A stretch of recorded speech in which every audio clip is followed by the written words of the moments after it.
우리가 쓰는 지폐를 디지털화하려는 움직임이 요즘 세계 각국에서 나타나고 있습니다.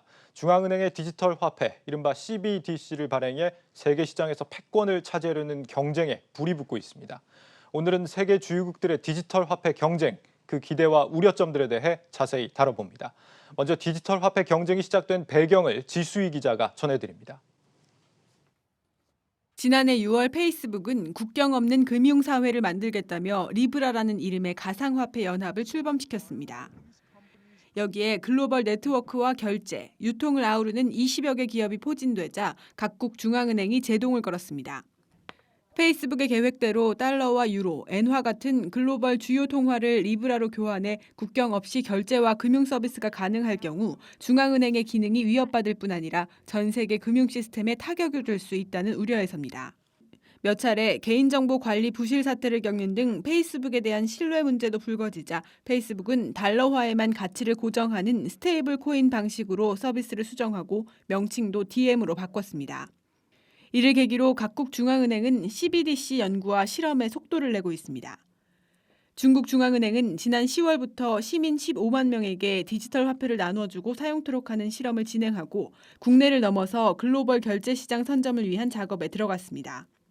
중국은 현재 전 세계적으로 2% 수준인 위안화 통화량을 늘리기 위해 무역 결제에 디지털 위안화를 사용할 수 있도록 아시아 시장을 우선 공략한다는 전략입니다. CBDC 발행에 소극적이던 미국도 중국의 발빠른 움직임에 달러 패권을 유지하기 위해 CBDC 연구에 속도를 내고 있습니다. 특히 코로나를 겪으면서 긴급 재난지원금 지급에 시간이 많이 걸리고 금융 접근성이 떨어지는 저소득층의 지원이 누락되는 경우가 발생하자 CBDC의 필요성이 더 커지고 있습니다. 유럽은 마이너스 금리 상황에 더 이상 금리 인하로 경제 순환 효과를 기대할 수 없게 되자 중앙은행 디지털 화폐의 역할에 주목하고 있습니다. 마이너스 금리를 지금 적용하게 되면 다들 은행에 맡기지 않고 현금을 찾아서 그냥 보관을 하겠죠. 그럼 오히려 돈이 묶여있는 상태에 발생할 수가 있게 됩니다. 디지털 화폐는 사실은 프로그래밍이 가능한 화폐입니다. 특정 지역, 특정 용도에 사용할 수 있고 또는 마이너스 금리를 적용해서 특정 시간이나 기간이 지났을 때 수수료로 이제 이걸 차감을 할 수도 있게 되는 거죠. 그렇게 되면 조금 더 이제 이건 써야 될 수밖에 없잖아요. 숨겨둘 수가 없으니까. 실제로 국제결제은행은 전 세계 80%의 중앙은행이 CBDC를 연구하고 있으며 2026년 20%가량 발행될 것으로 내다봤습니다. 지난해 CBDC 발행 계획이 없다던 한국은행도 입장을 선회했습니다. 디지털 혁신이 민간 부문을 넘어 중앙은행 고유의 지급 결제 영역까지 파급될 수 있다는 인식이 크게 확산하고 있습니다. 지급결제 제도의 안전성과 효율성을 도모해야 하는 책무를 지닌 중앙은행으로서 이러한 변화의 흐름에 능동적으로 대처해 나갈 필요가 있습니다. 지난 2월 전담 조직을 꾸린 한국은행은 내년 말까지 가상현실에서 CBDC 발행 유통 테스트를 진행하기로 했습니다. 한국경제TV 지수입니다. 페이스북이 발행하려던 디지털 화폐 리브라에 주요국 중앙은행들이 위기의식을 느끼면서 디지털 화폐 패권 경쟁의 서막이 열렸다는 소식까지 살펴봤습니다. 그렇다면 디지털 화폐가 도입될 경우 우리에겐 어떤 변화를 주게 될지 알아보겠습니다. 이어서 김태학 기자입니다.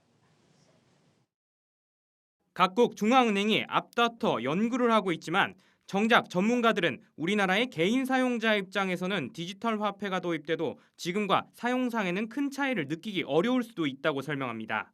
개인들은 이미 모바일 뱅킹이나 앱을 잘 사용해서 이제 돈 주고받고 결제에도 쓰고 이게 있잖아요. 그래서 사실은 개인들은 달라질 게 없습니다. 중요한 것은 디지털 화폐가 발행되면 중앙은행이 통화의 보유나 흐름에 대한 기록을 갖게 된다는 점입니다. 사실상 전 국민이 중앙은행인 한국은행 계좌를 가지게 되는 셈입니다. 따라서 구축되는 디지털 화폐의 모델에 따라 개인들이 별도의 시중은행 계좌를 개설할 필요 없이 디지털 화폐를 가지고만 있어도 한국은행을 통해 이자를 받을 수도 있습니다. 정부 입장에서는 디지털 화폐의 도입으로 통화 흐름을 명확하게 파악할 수 있어 탈세를 막을 수 있습니다. 정책 자금이 효율적으로 운영돼 그 혜택이 다시 국민들에게 돌아갈 수 있다는 것도 장점으로 거론됩니다. 반면 중앙은행 디지털 화폐의 부작용도 적지 않을 것이란 의견도 나오는 상황입니다. 먼저 디지털 화폐를 실질적으로 관리하게 될 중앙은행과 정부의 금융산업 지배력이 더욱 커질 수 있다는 예측이 힘을 얻고 있습니다. 중앙은행이 디지털 화폐에 이자를 부여하는 경우 예대 마진으로 이익을 내는 금융산업에 충격을 줄 수 있다는 분석입니다. 여기에 중앙은행이 개인이나 기업의 자금 흐름을 손쉽게 파악할 수 있어 사생활이 침해될 수 있다는 우려도 제기됩니다.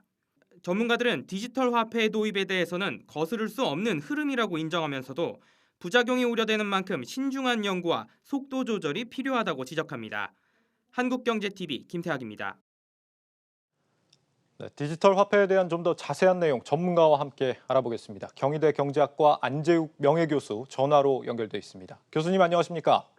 네, 안녕하세요. 네, 앞서 이 페이스북의 디지털 화폐 시도 직후에 세계 주요국 중앙은행들이 디지털 화폐 개발에 속도를 내기 시작했다라고 하는데 이렇게 예. 적극적으로 나서는 어떤 근본적인 이유가 뭐라고 보십니까? 한마디로 얘기하면 그 화폐 발행자의 지위를 잃을 수 있기 때문입니다. 뭐 잘 아시다시피 최근에 그 현금 없는 사회로 지금 빠르게 진행 중이잖아요. 예. 그래서 또 이제 지금 코로나 이후에 그 속도가 굉장히 빨라졌고요. 그래서 이제 여기에 발맞춰서 민간에서 지금 많은 디지털 화폐가 발행되고 있습니다.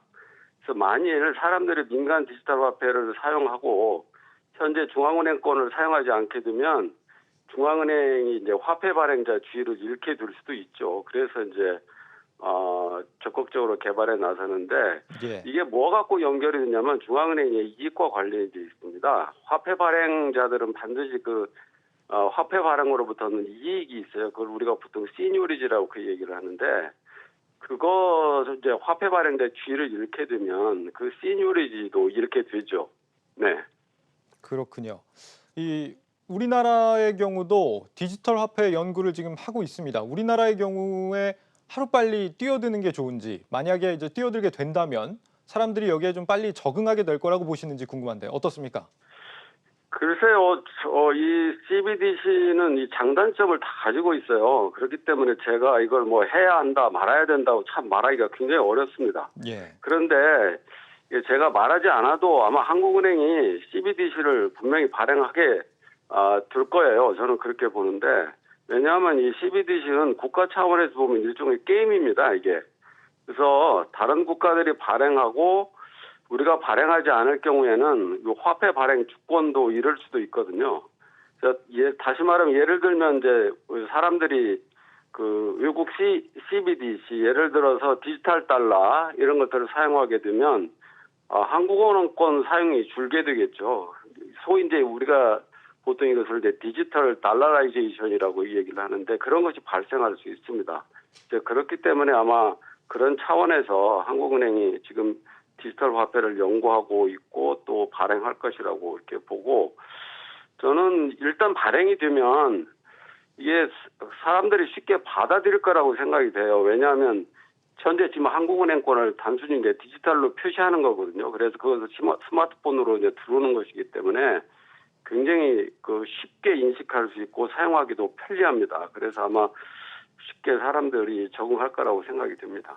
네, 그렇군요. 이 중앙은행 디지털 화폐에 대해서 뭐 기대와 우려가 동시에 나오고 있는데 교수님께서 보시기에는 이 앞으로의 미래에 대해서 어떻게 좀 보고 계신지 궁금합니다. 이게 아까도 잠깐 뭐 장단점에 대해서 말씀을 드렸는데 예. 이게 CBDC의 순기능과 역기능이 마치 동전의 양면과 같이 동시에 같이 존재를 해요. 그래서 예를 들어서 지금 우리가 CBDC의 순기능이라고 하는 것은 불법적인 활동, 다시 말하면 밀수라든가 뭐 탈세라든가 돈 세탁 이런 것들을 이제 방지하거나 줄일 수 있다는 거 이런 것이 하나의 순기능이 되는데 이게 이제 왜 그렇게 되냐면 이제 현금은 보통 흔적을 남기지 않지만 이 디지털 화폐는 거래 흔적을 남기고 되거든요. 그렇기 때문에 이제 그런 불법적인 활동에 이제 사용할 수 없기 때문에 그런 이제 순기능이 있는데 그런데 이것이 오히려 역기능을 유발할 수가 있어요. 왜냐하면 거래 흔적이 남는 바로 그것 때문에 정부가 국민 사생활을 다 들여다볼 수가 있습니다. 그래서 오히려 국민들을 감시하고 통제하기가 쉬워지고 이걸 잘못하면 이제 빅브로더 출현 가능성도 있죠. 또 하나의 순기능이 있다고 한다면 중앙은행의 입장에서 볼 때 이 통화정책 수행 능력을 높일 수 있다는 그런 장점이 있어요. 예를 들어서 경기 부양을 위해서 마이너스 금리 정책을 쓸 수 있는 것이죠. 이제 지금 현재와 같은 경우에는 마이너스 금리를 쓰게 되면 다시 말해 물리적인 현금이 존재하는 경우죠. 그럴 경우에는 사람들이 예금을 인출해서 현금으로 보유하게 되면 그 경기 부양을 위해서 마이너스 금리 정책을 썼던 이 효과가 나타나지 않습니다. 그런데 CBDC 하에서는 그게 가능하게 되죠. 왜냐하면 마이너스 금리를 하게 되면 그걸 가지고 있으면 손해니까 쓸 수밖에 없게 되는 그런 게 되죠. 그래서 그런 그 장점이 있는데 오히려 이것도 이 문제예요. 왜냐하면 이것은 다시 달리 얘기하면 중앙은행이 쉽게 통화를 발행할 수 있다는 걸 보여주기 때문에 오히려 재량적으로 통화를 더 많이 발행해서 지금 통화가 많이 발행해서 여러 가지 문제가 발생하지 않습니까? 그래서 오히려 이제 화폐의 과잉 발행으로 인한 폐해 그런 문제가 더 있을 수가 있습니다. 그래서 이런 것들은 이제 역기능이라고 할 수가 있죠. 예. 이 디지털 화폐가 나왔을 때 가장 영향을 받을 수 있는 산업을 꼽자면 단연히 금융업 쪽일 것 같습니다. 한마디로 뭐 모바일 뱅킹 같은 게 이제 필요가 없어지는 거 아니겠습니까? 어떻게 보십니까? 그럴 거예요. 제일 아마 타격을 많이 받는 게 은행일 겁니다. 왜냐하면 이게 지금 디지털 CBDC라는 건 일반 국민들이 한마디로 얘기하면 그냥 중앙은행에 대해 계좌를 갖고 있는 거나 마찬가지거든요. 뭐 거기에서 만약에 뭐 이자를 지급한다든가 이렇게 해버리면 은행에다 예금할 이유가 하나도 없죠. 그러니까 은행에서 예금을 빼다가 좀 전부 이제 중앙은행에 그 중앙은행에 발행하는 CBDC를 갖고 있을 건데, 이 얘기는 무슨 얘기냐면 이 은행 회피 현상이라고 우리가 보통 얘기하거든요. 이런 현상이 이제 발생하게 된다는 거죠. 그래서 이 얘기는 다시 말하면 이제 은행이 전통적으로 자금 조달하는 방법이 예금이거든요. 근데 예금으로 해서 자금 조달을 할 수가 없게 돼요. 그렇게 되면 결국 이제 은행 시스템에서 엄청난 변화가 있을 거고, 그럼 결국 은행도 유지하려고 하면은 이제 자금 조달을 다른 방법을 찾아야 됩니다. 지금 예를 들어 뭐 CD를 더 많이 발행한다든가 아니면 뭐 자체 채권을 발행한다든가 아니면 또 다른 방법을 또 찾아내야 될 거예요. 그렇게 되면 결국에 이제 다른 금융회사들과 은행 간의 경쟁 이런 것도 굉장히 심화될 거고, 그리고 뭐 은행과 그 다른 금융회사 간의 그 차이도 많이 없어지지 않을까 이렇게 생각이 듭니다.